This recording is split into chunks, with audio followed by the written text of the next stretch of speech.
নমস্কার বন্ধুরা, আমি সন্ধেবেলায় যখন শনি মঙ্গলবার বা মাঝে মাঝে অন্য দিনও ধুনো দেই বাড়িতে নারকেল ছোবড়া দিয়ে, সেখানে কি কি দেই সেটা তোমাদের আজকে দেখাচ্ছি। এখানে দিয়েছিও, আবার দিয়ে দেখাচ্ছি।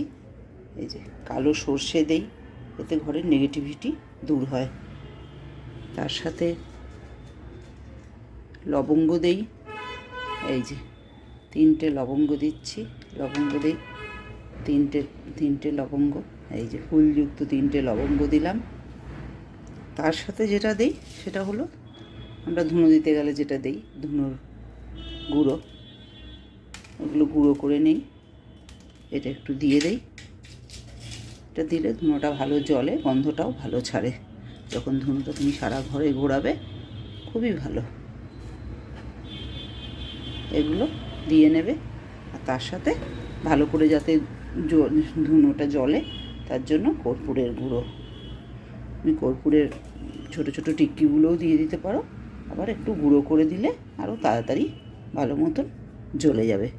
এইভাবে যদি তোমরা সন্ধেবেলায় বাড়িতে ধুনো দাও তাহলে বাড়ি থেকে নেগেটিভিটি দূর হয় এবং ঘরে পজিটিভিটি আগমন হয়।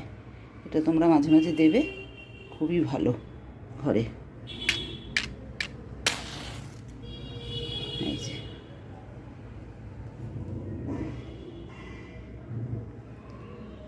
অত্যন্ত ভালো, দিয়ে ঘরে ঠাকুরের কাছে ঘোরাবে। তাছাড়া পুরো ঘরের কোনায় কোনায়, প্রত্যেকটা জায়গায়, প্রত্যেকটা কোনায় তোমরা ঘরে ধুনো দেবে। তোমরা এখনও যারা সাবস্ক্রাইব করোনি তারা সাবস্ক্রাইব করে আমার সঙ্গে থাকো, আর যারা করেছো তাদের অসংখ্য ধন্যবাদ।